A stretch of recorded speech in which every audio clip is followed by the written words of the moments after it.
UFC 207 is going down Friday, and Ronda Rousey wants you to make sure you know it.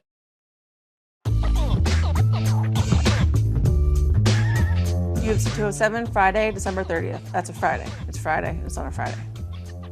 Friday, December 30th. UFC 207, not a Saturday. It's a Friday.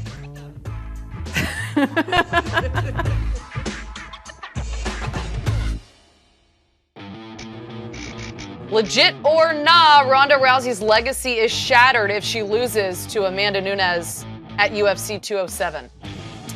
No, I think that her legacy is where it's not changing. The last 24 miles of a marathon of her metaphoric career are unchanged regardless of what happened. This is her last fight that we saw her in the octagon. 13 months ago in Melbourne, Australia, she was undefeated. She said at this time, I was going to finish my career undefeated by just keep on beating the Bs, and then the next B, and the next B, and then she got B'd. And from it, right there, I mean, that was one of the most indelible marks of sport last year. I think if she wins that fight, her, not Serena Williams, wins Sports Person of the Year last year. 2015 was Ronda Rousey, so we haven't seen her since.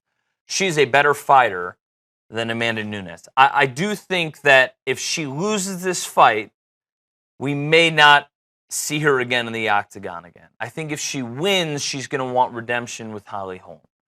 And because there's been this kind of this musical chair of the bantamweight title since she's been gone, it's muddied the water.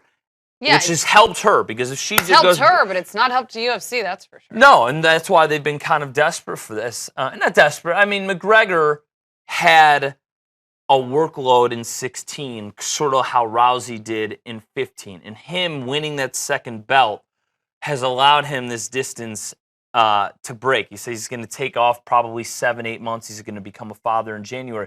Rousey, and I think a lot of us can agree, is she was so stretched thin, she looked very unhealthy at the weigh-in, showed uncharacteristic behavior to Holm in Melbourne in the weigh-in, and then she got blasted. And I think that she had already saw herself in Thailand shooting Roadhouse, the remake, and being on a beach away from cell phones for 4 or 5 weeks. She just needed to stay focused for a few more days, and with it, it cost her what she wanted most, to have, when it was all said and done, a perfect career. She should win this fight. They're having this fight, and if you talk about the sound on Friday, not just because of the college football, but it's because out of business, you shouldn't be having a pay-per-view event on New Year's Eve. And she does look like she's back in that mindset. Totally. Her body, her face, her swag. For sure. I agree.